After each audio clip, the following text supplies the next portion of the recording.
This is an ABC News special report.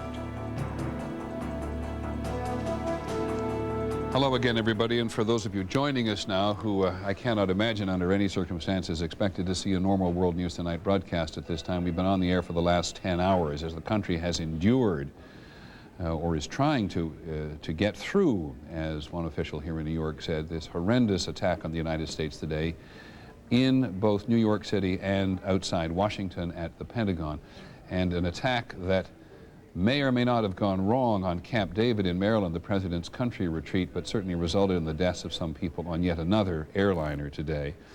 So this is going to be a very different broadcast, and try to deal in the next half hour, as we have dealt with today, in a comprehensive way exactly what the United States has been through today. Began a little more than 10 hours, a little less than 10 hours ago, when first one aircraft, we'll take you through the video scenes of the day, when first one aircraft and then another hit and ultimately destroyed the twin trade towers, 110 stories high, on the west side of Manhattan. We didn't see the first one happen, even though television was on. And that is the astonishing second one, as seen by a freelance cameraman who joined us a short while ago. And he then stayed on to record this extraordinary, which we've seen from many angles, collapse to first one of the trade towers and then of the other. And the attack brought down these two towers upon themselves ultimately, and has left this extraordinary pile of rubble. Video brought to us from yet another person. Meanwhile, we have this crash at the Pentagon, 200 feet wide. Concern at the White House. Obviously, the president was in Florida early today, but then, particularly when word that a fourth plane had been hijacked, which ultimately crashed in the Pennsylvania countryside outside Johnstown, Pennsylvania, not far from Pittsburgh. The President of the United States has spent part of this day in an underground bunker in Nebraska.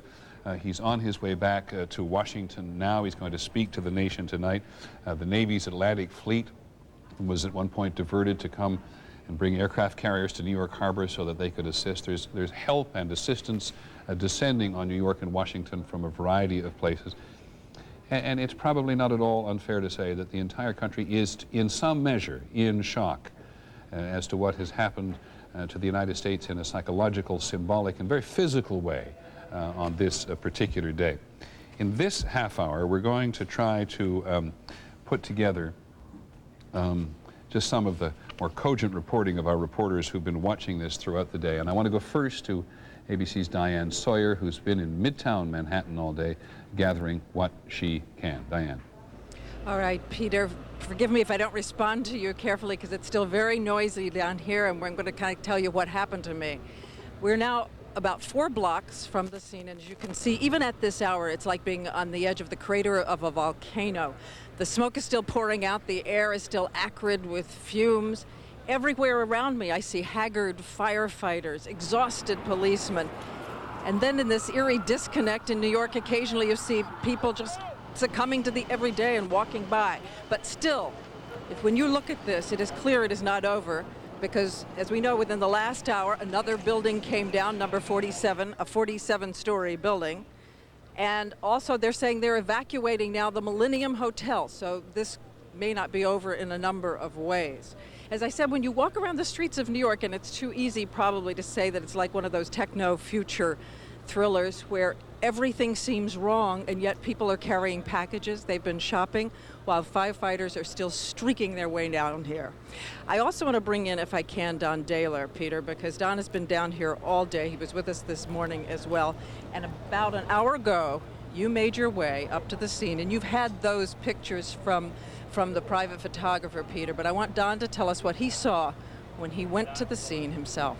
Right, well, about an hour ago, we made our way down Broadway past where there were a large number of firemen gathered, very frustrated, very exhausted, because they were not being allowed to put out these fires in the number of the buildings around the site of the World Trade Center itself. There was too much danger for them to be going there. They wanted to go and work. We made our way past the firemen and got about half a block away from where this building on this side would have been standing. And there was billowing smoke. It was hard to see everything, but I clearly saw something worse than what Dante would have imagined. There was rubble, there was twisted metal, and I clearly saw bodies and what appeared to be body parts strewn on the street, on the rubble itself. And people still working on the evacuations. Working on excavations.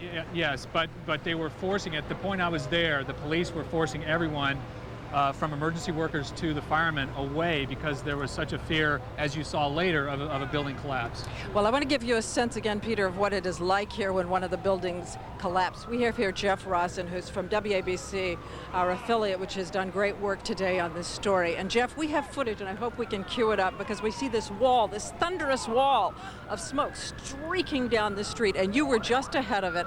And for all of you who were trying to escape it, what was that like? Well, what happened was we saw this big cloud coming at us. It was dust and it was smoke, and we knew the people inside of it couldn't see anything because we saw them running at us. So our job was to just get out of the way. What happened was we couldn't get out of the way fast enough, and it caught up with us. We have people crying. They were creating a human chain, literally walking around like this because they couldn't see anything.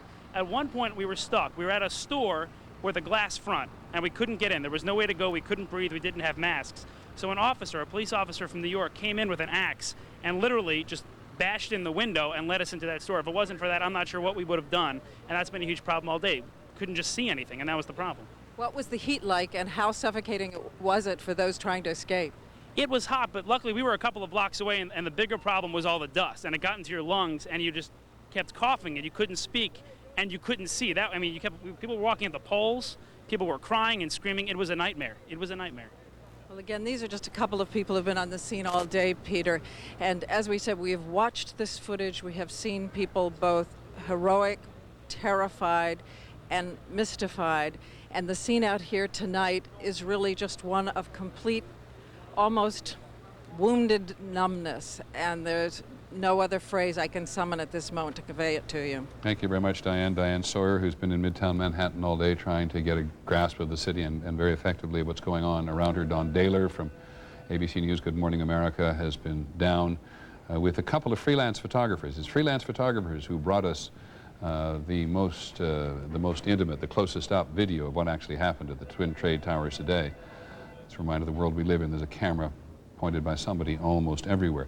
Catch you up break quickly on a story to say again what we said before World News Tonight came on, which that U.S. officials speaking for some reasons on the conditions of anonymity say the United States is not involved in any of the violence going on in Kabul, the Afghanistan capital tonight.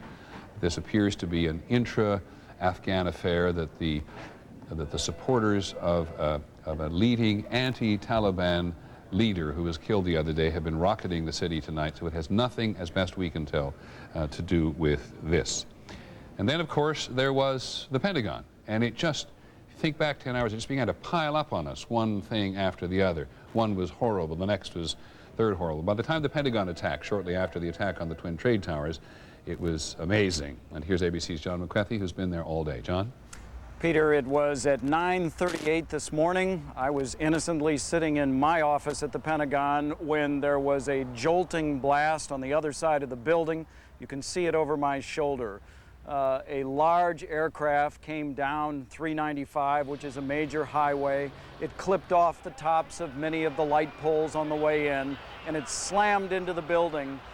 You can see on the one side of the huge gash that 25 windows down along the Pentagon were destroyed.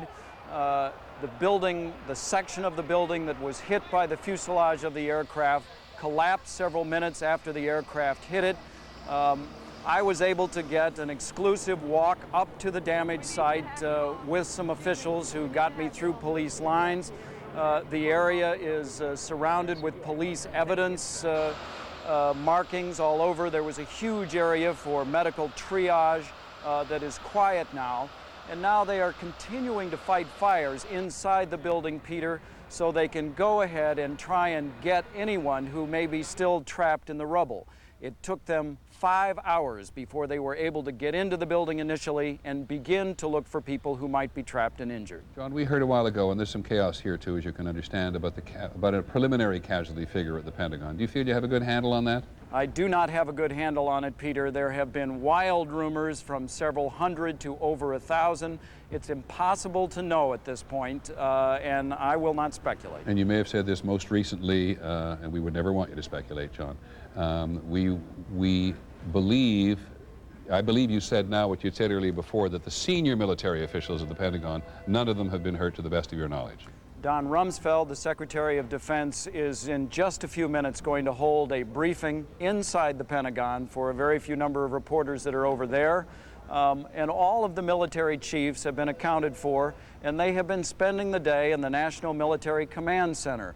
Presumably they have initially been looking at rescue options, but we also believe they are looking at retaliation options. But before that can happen, of course, the United States has to determine who they believe is responsible for this attack.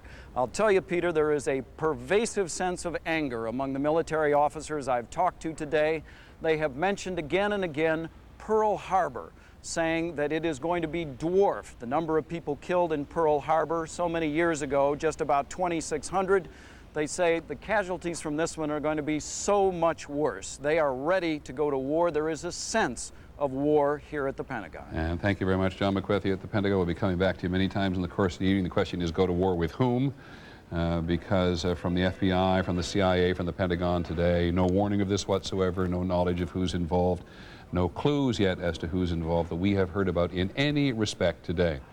It has been interesting today to try to focus on the president, too, because the country does so clearly focus, I can't read that, I'm sorry, does focus on the president in a moment like this for leadership. And I believe that Ann Compton, who's been with the president all day, in a very tight group of people with the president, is on Air Force One and can talk to us at the moment. Annie, can you hear me? Yes, Peter, I can. We're just getting off of Air Force One. He has arrived back in Washington with a dramatic flight with F-16s and F-15s on either wing as he came into Andrews Air Force Base. And the president feels it's important to address the nation tonight. Later this evening, he will give what we are told is a message of reassurance to Americans that the United States has been tested before and has always passed those tests. And when we saw him briefly toward the back of the plane, he was resolute. Annie, thank you very much. And the president will take a helicopter, I gather, from Andrews Air Force Base downtown, or do we know that? Well, we do know that, but it's one of the things we aren't going to talk about until he's safely at home. We just did, inadvertently, and as we had not been told not to talk about it, but there was some question. The president does traditionally come from Andrews Air Force Base down, and one assumes, given the extraordinary security that's surrounded the president today and how the Secret Service has moved him first from Florida and then out to Nebraska and now to Louisiana, first of all, and then to Nebraska and back to Washington, president all over the country. Here's the Secretary of Defense, Don Rumsfeld, who's been in the Pentagon all day.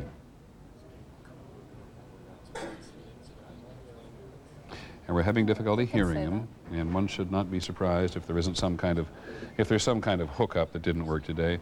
Very, very rarely today have we had a problem. So we'll have our reporter on the scene listen to this, and the moment that we can hear him, we will go back to him. But in the meantime, Claire Chmn is just outside the White House across Lafayette Square. Claire, I want to check in quickly with you, if I may, to know that if we know anything about the president's plans for this evening that we, in some respects, haven't had on the air today, or go beyond what Ann's reporting is. Well, what we do know is that we're told by sources who've been with the president today that he is extremely upset, of course, about what has happened, but agitated and angry. Somebody told us that the language he will use tonight will be retaliatory. He will express his impatience. In other words, he will say there won't be a long time spent thinking about how to act once Claire, the U.S. is confident. I apologize. I wouldn't interrupt you if Sure. we couldn't go back to Mr. Rumsfeld, Secretary of Defense.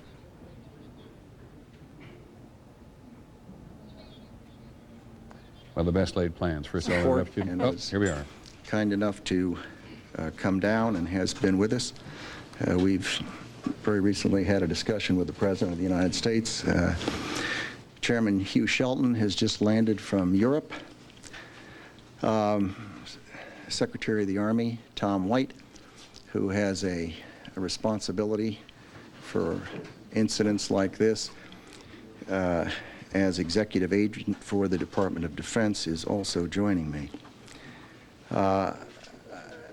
It's an indication that the United States government is functioning in the face of this terrible act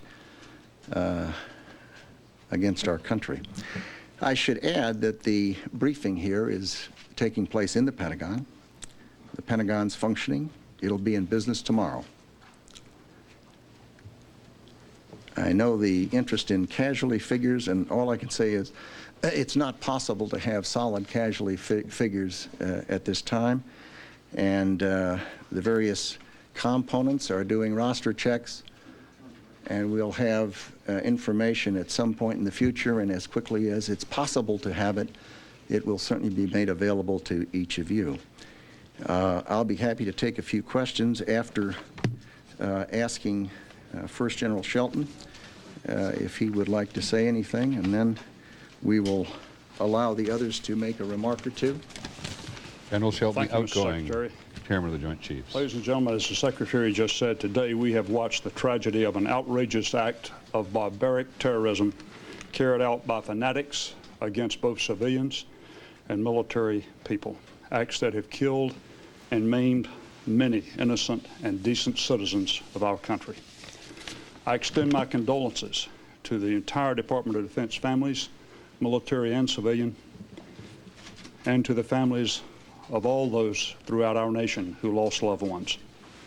I think this is indeed a reminder of the tragedy and the tragic dangers that we face day in and day out, both here at home as well as abroad. I would tell you up front, I have no intentions of discussing today what comes next, but make no mistake about it, your armed forces are ready.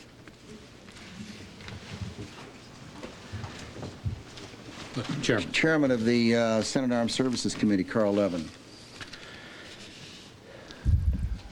Our intense focus on recovery and helping the injured and the families of those who were killed is matched only by our determination to prevent more attacks and matched only by our unity to track down, root out, and relentlessly pursue terrorists, states that support them, and harbor them. They are the common enemy of the civilized world. Our institutions are strong. The Congress stands behind our president, and the president speaks with one voice for this entire nation. This is indeed the most tragic hour in America's history.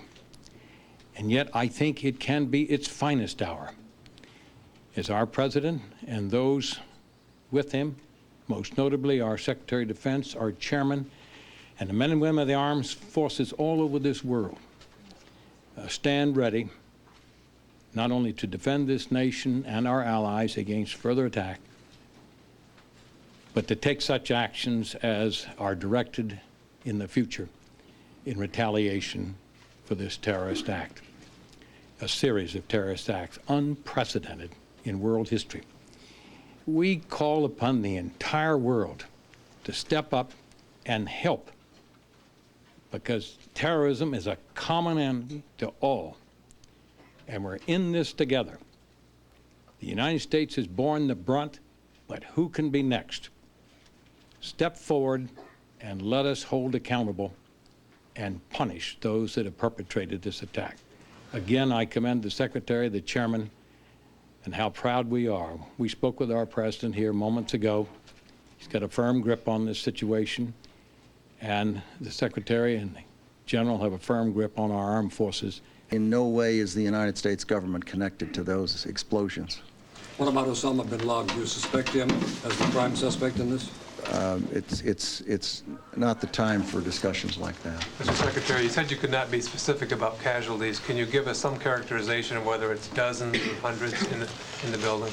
Well, we know there were large number, many dozens in the aircraft that flew at full power, steering directly into between I think the first and second floor of the opposite the helipad. You've seen it. There cannot be any survivors. It just would be beyond comprehension.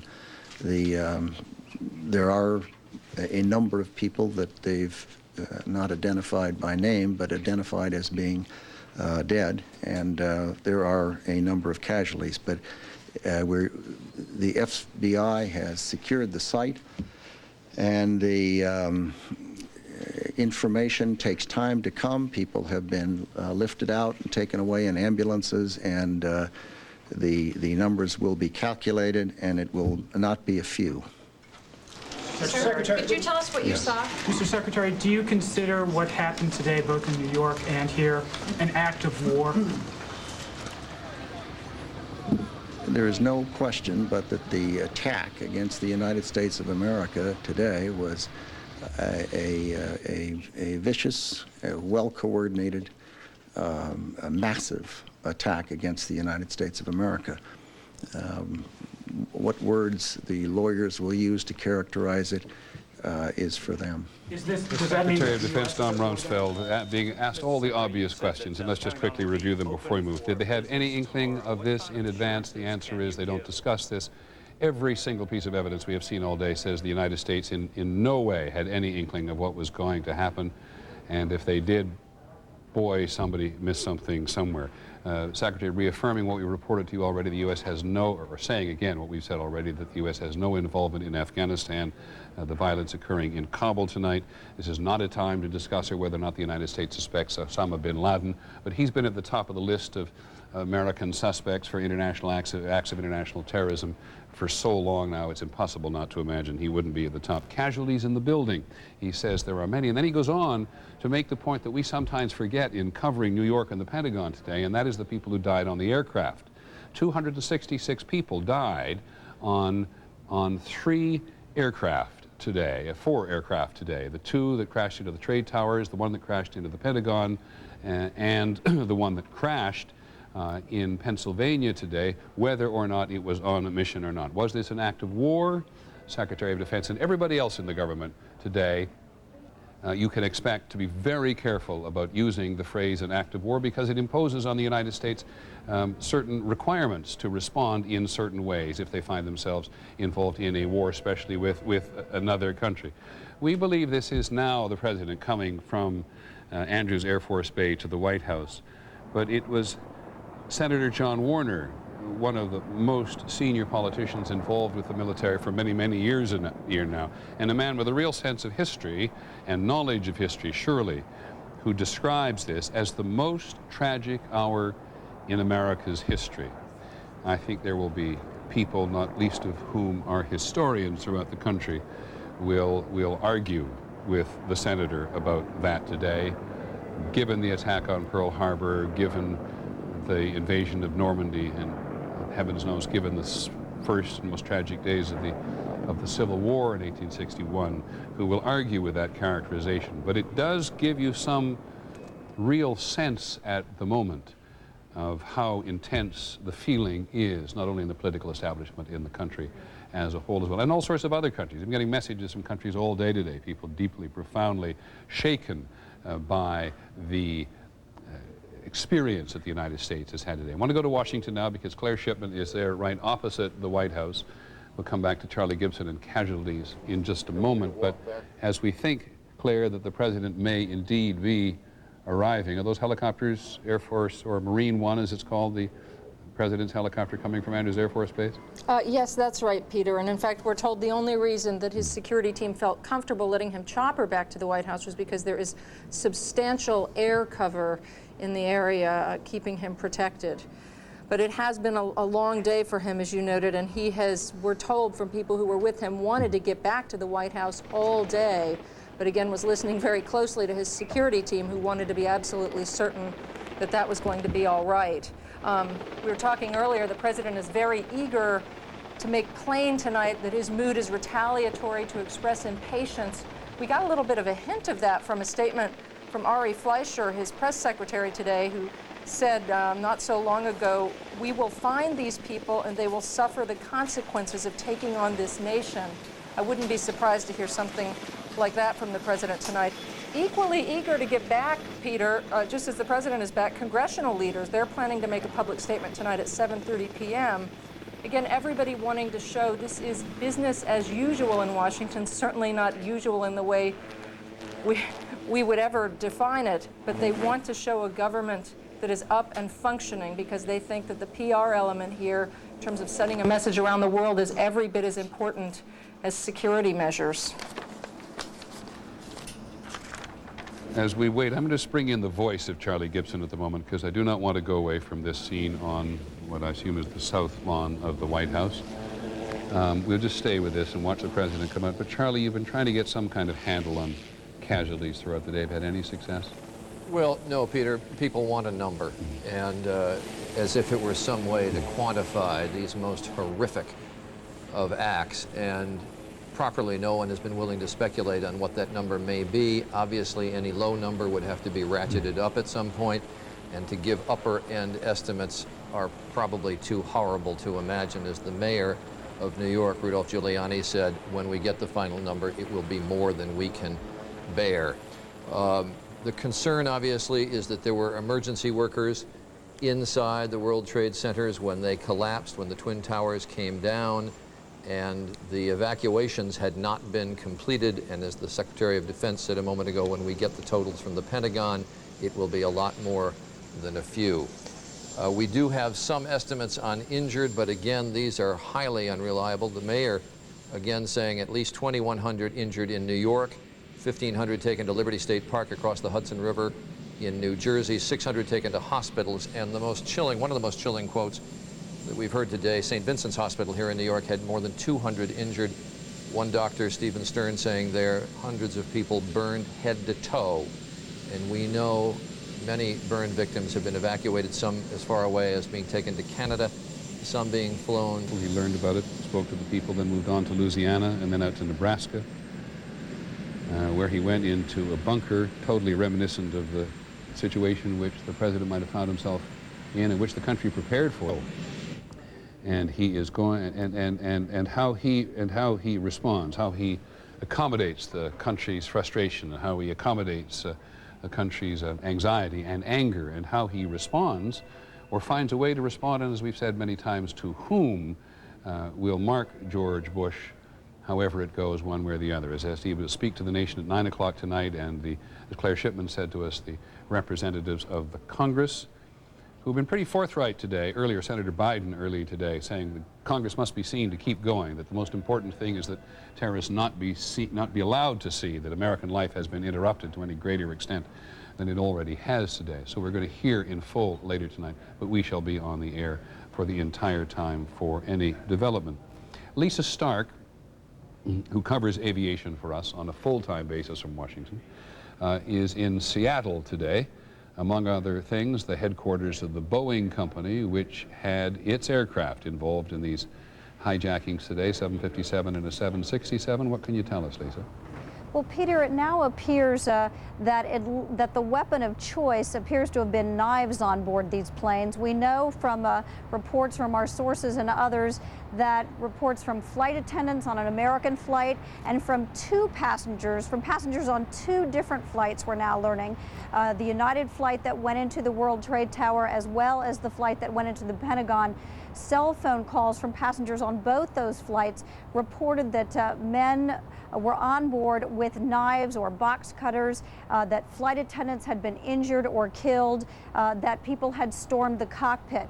We also learned that on one of the flights, the American Airlines flight that went into the World Trade Tower, the flight attendant was also able to tell the American Airlines Operations Center, she reached them and told them what was going on board. She was able to tell them the actual seat number of the passenger who was causing the problems on the plane. So that may lead authorities at least to one name, at least the name of the person who booked that ticket. She was able to give that information to the people at American Airlines. Obviously, this was a major security breach at 3 U.S. airports. There will be a lot of talk, as there is already, about how this could possibly have happened. One person told me these are obviously shocking events, but not that surprising. There have been a number of reports throughout the years about security problems at U.S. airports. The Department of Transportation Inspector General, the GAO, all of those groups have done reports talking about how easy it is to penetrate secure areas, to get on airplanes, how easy it is to get devices past the people who are checking you at the screening machines. So obviously this will be a focus of the investigation to find out how these people got on board and how the weapons got on board as well. Peter? Lisa Stark, who is in Seattle for us tonight, and gives us one additional piece of information I think we have not had earlier today, which was that one of the people on board the American Airlines flight that was, I think she said, Lisa, are you still there? Lisa Stark still there? I think she said was the first flight, the first aircraft today, which run into the trade towers, that somebody on board did manage to give some security operators at American Airlines headquarters the number of a seat in which one of the hijackers or terrorists was occupying. Am I correct in that, Correct. Lisa? That was the American Airlines Flight 11. It was the one that went into one of the two that went into the World Trade Tower. The flight attendant was able to tell American Airlines operations identified the actual seat number of the person involved in the hijacking. So that may help authorities. And Peter, I want to add one other thing. I did manage to talk to a number of controllers in the New York area today. They told me that they realized by the time the second plane was heading to the World Trade Tower what was going to happen. They said they had a helpless feeling. All they could do was watch the blip on the screen. At that point, of course, there was nothing that they could do. Okay, thanks very much, Lisa Stark in Seattle tonight, the headquarters of the Boeing Company, or at least part of the headquarters of the Boeing Company, and they've moved to Chicago. But there's three major violations of security, or breaches of security to be fair, at Dulles Airport just outside Washington, at Boston, and as somebody pointed earlier, it could have been any number of flights leaving from Boston today, and at Newark Airport, a flight headed for the West Coast as well, all three of which, given the fact that they were going to be transcontinental flights, would have had huge amounts of fuel on board. It was John Miller who first brought us that piece of information. And John, I don't think anybody's been in quite as close touch as you have with the cops, the firefighters here in New York City today. As we get to this point, a little more than 10 hours after this incident, what do you, not your conclusion, what's your interim conclusion of where we're at? Well, three things are happening. One, the very basics. The FBI has activated its command post in New York and set up, well, in FBI slang, it's a lead bucket. As all leads come in, they're entered into computers and agents are assigned to go out and check them out. This covers everything from crazy crank calls about people who suspect people to leads from people with direct information. They have set up a toll-free number that they're working on getting the telephone number for. We don't have it yet. For national leads to come in. Ironically, it won't be in New York. It's going to come into the Atlanta field office because they literally are buried under phone calls and business in New York. So they've tasked that field office to sort through these phone calls in the coming days.